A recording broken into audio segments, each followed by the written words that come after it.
Welcome friend, ये आप सामने देख रहे हैं यमुना एक्सप्रेसवे। जी हाँ, ये आप देख रहे हैं एक कनेक्टिविटी, एक नई नियर बाय जेवर एयरपोर्ट के पास होती हुई। तो जैसे आपको पता ही है कि नए एक्सप्रेसवे काफ़ी तेज़ी से डेवलप हो रहे हैं, चाहे वो मुंबई एक्सप्रेसवे हो या फिर वो द्वारका एक्सप्रेसवे हो या फिर कोई भी अदर एक्सप्रेसवे हो। तो काम काफ़ी तेज़ी से चल रहा है, उसी चीज़ का एग्जाम्पल आपके सामने अदर ऑप्शंस यहाँ पर मैं आपको दिखा देता हूँ, जिसके वजह से यहाँ पे चीज़ें डेवलप हो रही है। नोएडा इंटरनेशनल एयरपोर्ट, जी हाँ, जेवर, जिसको पहले कोई नहीं जानता था, लेकिन आज वो वर्ल्ड वाइड हो गया है जेवर, क्योंकि वहाँ पर नोएडा इंटरनेशनल एयरपोर्ट आ रहा है। सामने आप देखेंगे ग्रैंड ओसी सोसाइटी यहाँ पर, प्लस यहाँ पे एस के नए नए प्रोजेक्ट लॉन्च हुए हैं। आपने स्टेरा देखा है, एस प्लॉटिंग देखी, और एटीएस के यहाँ पे येलोर देख लीजिए। तो अथॉरिटी के पास इस टाइम पर जो मेन पॉइंट है वो यमुना एक्सप्रेसवे है, यानी प्राधिकरण जिस पर इस टाइम पे जोर दे रहा है वो सिर्फ यमुना एक्सप्रेसवे पर ही दे रहा है। सामने आप देखेंगे नीचे एस का प्रोजेक्ट है बैक साइड।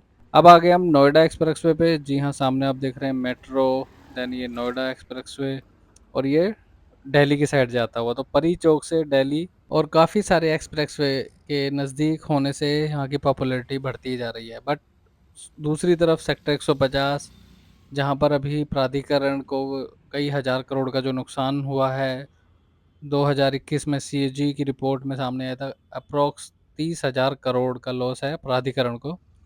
तो जिसकी वजह से यहाँ पर अभी स्थिति थोड़ी-सी गंभीर कह सकते हैं, क्योंकि स्टे लगी हुई है कि कोई रजिस्ट्री नहीं होगी, कोई नए लॉन्च नहीं होंगे सेक्टर 150 में। प्लस यहाँ पर जो बिल्डरों के ऊपर ड्यूज़ हैं, वो पेंडिंग है। जब तक बिल्डर्स और प्राधिकरण के बीच में कंप्लीट तरीके से समझौता नहीं हो पाता, तब तक ये स्थिति सेम की सेम बनी रहेगी। तो ये स्मेडले आप सामने देख रहे हैं, जिनके रेरा 2021 से पहले आए हैं, वो कहीं न कहीं आपको कंप्लीट होते नज़र आएँगे। एस मेडले, जिसके अंदर काफ़ी सारे ब्रांड ऑलरेडी आ चुके हैं। तो इस वीडियो में आज हम कई मुद्दों पर डिस्कस करेंगे। पहली है कंस्ट्रक्शन अपडेट सेक्टर का जानेंगे। दूसरी चीज़, प्राधिकरण का जो लॉस है वो कितना लॉस है इस सेक्टर को लेकर के, 2021 के बाद से कितना चेंज हुआ है ये सेक्टर। प्लस यहाँ पर जानेंगे कि जो रीसेंट मीटिंग्स हुई हैं उसमें सुनवाई हुई, लेकिन उसका आउटकम क्या रहा, कि कुछ आने वाले समय में पॉजिटिव रहेगा चीज़ों को लेकर के या नहीं रहेगा, क्या स्थिति होगी। तो सारी चीज़ें इस वीडियो में जानेंगे। तो प्रोजेक्ट सामने आप देख रहे हैं, महागुन आपने देखा, एटीएस, ये सारे प्रोजेक्ट इस लाइन में जो कि डिलीवर्ड प्रोजेक्ट हैं। प्लस पॉइंट कमर्शियल भी यहाँ पर आपको कहीं न कहीं अभी देखने को मिलेगा, जो कि सामने आप देख रहे हैं, ये सेठी का कमर्शियल। तो 30,000 करोड़ का लॉस हुआ था सीएजी की रिपोर्ट के मुताबिक, 2021 में जो आई थी, उसी के बाद से सेक्टर के अंदर यहाँ पर स्टे लगी थी। तो उसके बाद न्यू लॉन्च भी नहीं हुए, और ना ही जो प्रीवियस प्रोजेक्ट बीच में स्टक थे वो स्टक के स्टक ही रह गए। जैसे कि एग्जांपल मैं बता देता हूँ कि एल्डिको के अंदर एक फेस है जो आना बाकी है, टाटा के अंदर कुछ पार्ट है जो आना बाकी है, गोदरेज के अंदर कुछ पार्ट है जो आना बाकी है। तो ऑलमोस्ट कब सभी प्रोजेक्ट के अंदर अभी स्थिति ये है कि ऑलमोस्ट डिलीवरी की पोजीशन पे आ चुके हैं, बट अभी भी उनमें कुछ फेस आना बाकी है। तो कंस्ट्रक्शन बना रहेगा अगर सेक्टर का जल्द ही रिजॉल्व हो जाती हैं जो रुकी हुई चीज़ें हैं, यानी कि रजिस्ट्री को लेकर या फिर न्यू लॉन्च को लेकर के जो इशू चल रहे हैं।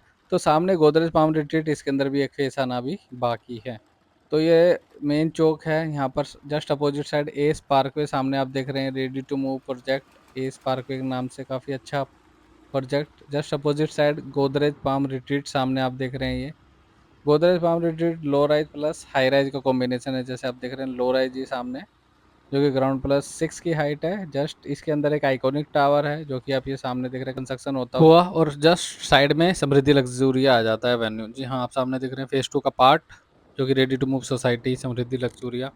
कंस्ट्रक्शन भी है यहाँ पे, 2 टावर आप सामने देखेंगे नीचे मेन गेट के पास वाले, जो दोनों टावर हैं अंडर कंस्ट्रक्शन। तो अभी का अपडेट है लेटेस्ट। प्लस यहाँ पर आप सामने देखेंगे कि फैमिलीज ऑलरेडी शिफ्ट भी हो गई हैं, और यहाँ पर सोसाइटी शॉप्स भी ऑलमोस्ट बनकर तैयार है। तो सेक्टर 150 में जो मैंने स्टार्टिंग में बताया था कि इशूज़, सबसे बड़ा मुद्दा रजिस्ट्री वाला है। रजिस्ट्री ना होने से ऐसा नहीं है कि बायर्स को ही, जो यहाँ के ओनर हैं, उनको नुकसान है। रजिस्ट्री ना होने से अथॉरिटी को भी बहुत बड़ा नुकसान होता है। अभी रिसेंट एक सर्वे में पाया गया कि 600 से ज़्यादा रजिस्ट्री ना होने से अथॉरिटी प्राधिकरण को कई हज़ार करोड़ का नुकसान हुआ है, क्योंकि फ्लैट लोगों को आवंटित कर दिए गए हैं ऑफर ऑपोजिशन या फिर ओसी के नाम पर, बट रजिस्ट्री से एक बहुत बड़ा अमाउंट अथॉरिटी पर जाता है जो कि नहीं मिला है कई जगह।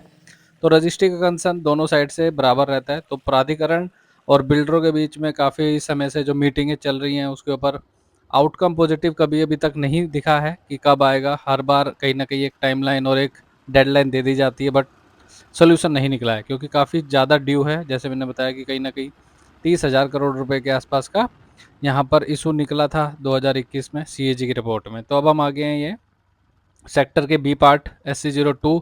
सामने आप देख रहे हैं एटीएस का प्रोजेक्ट है, जस्ट इसके बराबर में हम देखेंगे तो काफ़ी सारे प्रोजेक्ट आपको दिखाई देंगे, बट उनकी स्थिति मैं आपको बता देता हूँ कि स्थिति क्या है कि काफ़ी सारे प्रोजेक्ट टाइम रेरा के अकॉर्डिंग जो है डिले भी चल रहे हैं, और कुछ प्रोजेक्ट के अंदर रेरा के अकॉर्डिंग डेट को एक्सटेंड भी कराया गया है।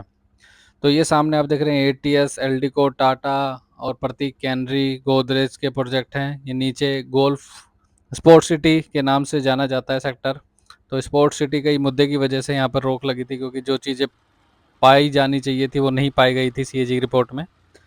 तो सेक्टर 150 में सेकंड मुद्दा आ जाता है कि क्या अभी का स्टेटस क्या है। तो सामने स्टेटस सामने क्लियर है, 2021 के बाद से सेम स्टेटस है। यहाँ पर कई लोगों को एग्जिट भी करना बड़ा मुश्किल हो रहा है कि कैसे निकलें। कोई लोग वेट करके बैठेंगे कि कब पॉजिटिव न्यूज़ आएगी, कब उनका पैसा यहाँ पर थोड़ा इंक्रीज होगा। जिन लोगों ने यहाँ पर एंट्री करी थी 2020, 21, 22 में, वो ऑलमोस्ट निकल चुके हैं।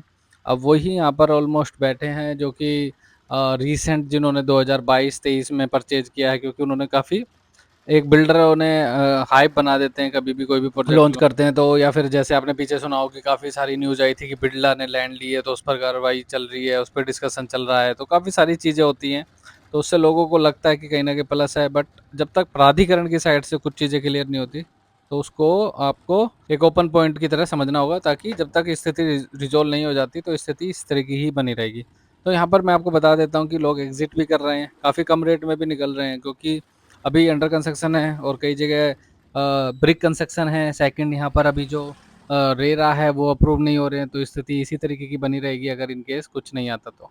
ये टाटा का प्रोजेक्ट आप देख रहे हैं, ये मेन एंट्रेंस आप सामने बनता हुआ काफ़ी तेज़ी से कंस्ट्रक्शन ऑलमोस्ट यहाँ पर तैयार है। टाटा वैल्यू होम, जिसमें 2 BHK 1100 स्क्वायर फीट, 3 BHK 1285 और 1575 तीन साइज हैं। तो राउंड अबाउट कॉर्नर प्रॉपर्टी यहाँ पर आप देखेंगे, तो यहाँ पर एक साइड में तो पुस्ता रोड आ जाती है और एक साइड में सेक्टर की रोड आ जाती है, जो काफ़ी आप वाइड रोड देखेंगे यहाँ पर। तो सेक्टर 150 के अंदर जैसे मैंने आपको बताया कि मेन चीज़ें क्या हैं कि अवेलेबिलिटी लिमिटेड ही है। उसका रीज़न ये है कि बिल्डर ऑलमोस्ट अपने प्रोजेक्ट सोल्ड आउट करके जा चुके हैं। अब कई प्रोजेक्ट में तो सेल्स ऑफिस भी जैसे मैंने बताया कि बंद भी हो चुके हैं। तो यहाँ पर अभी की जो स्थिति है कि कई प्रोजेक्ट हैं जो कि आप देखेंगे कि उसमें कंस्ट्रक्शन काफ़ी तेज़ी से हो रहा है। कई प्रोजेक्ट आप देखेंगे कहीं ना कहीं स्थिति काफ़ी, मतलब आप खुद ही आइडिया लग जाएगा। जैसे मैं एग्जांपल आपको बता दूं कि गोदरेज का प्रोजेक्ट है, जिसके अंदर आपको कहीं ना कहीं अभी कंस्ट्रक्शन काफ़ी स्लो नज़र आएगा। टाटा में आप सामने देखेंगे तो फेज़ 1 ऑलमोस्ट ऑफर पोजीशन चल रही हैं चीज़ें, और ये फेज़ 2 का पार्ट है। देन यहाँ पर आ जाता है आपका एलडी को लिव बाय द ग्रीन। उसके अंदर के प्रोजेक्ट के अंदर की मैं आपको डिटेल बता देता हूँ। यहाँ पर 1137, 1155 और 1404 स्क्वायर फीट 2 BHK और 3 BHK के अपार्टमेंट है। चारों साइड रोड आप सामने देखेंगे, इस साइड भी रोड है, एक साइड पुस्ता रोड है, एक साइड आपका रिवर वाली साइड आ जाती है। और ये नए प्रोजेक्ट जैसे मैंने आपको बताया कि कुछ चीज़ें आएंगी, कब आएंगी, किस रेट में आएंगी, क्या बेनिफिट होगा लेने में या नहीं होगा, उस पर भी डिस्कस करेंगे।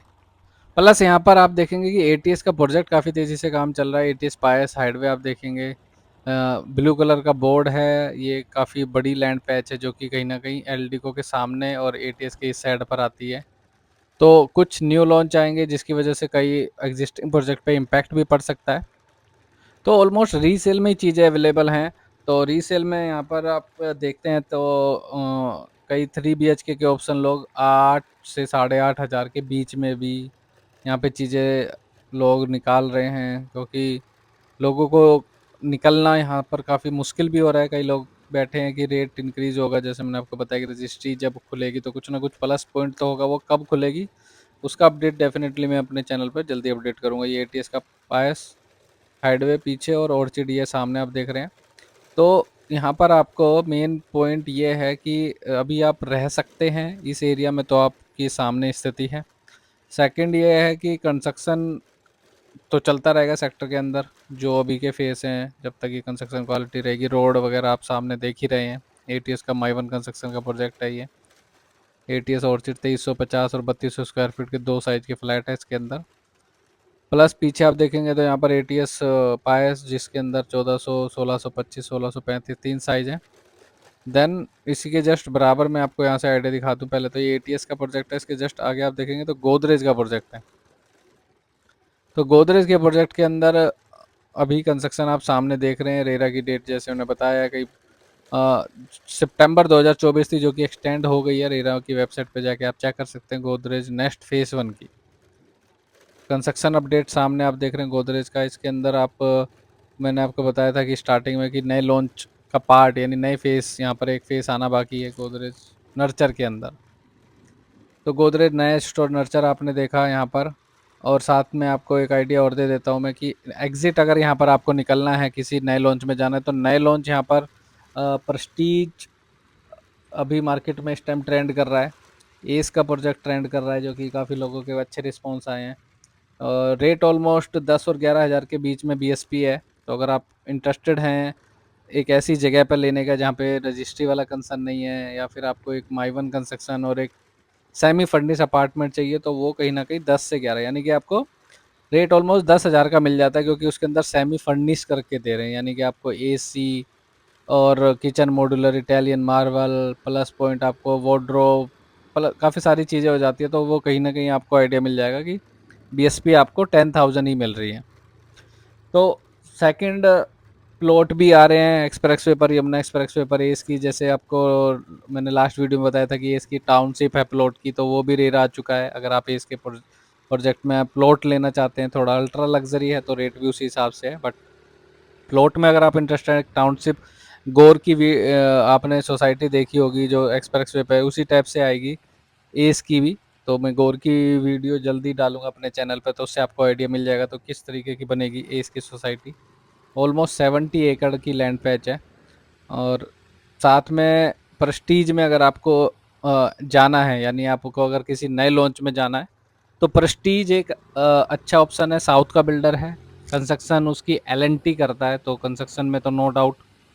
प्लस पॉइंट गाजियाबाद मेन एक कनेक्टिविटी काफ़ी अच्छी है लोकेशन की। नियर बाय नोएडा सेक्टर 62 पड़ता है, जिसमें काफ़ी सारी आईटी कंपनी है, तो उनके लिए काफ़ी अच्छे ऑप्शंस हैं, जो कि आने वाले समय में अप्रिसिएट भी करेंगी चीज़ें। और फेस वाइज मैनर से प्रोजेक्ट तैयार होगा।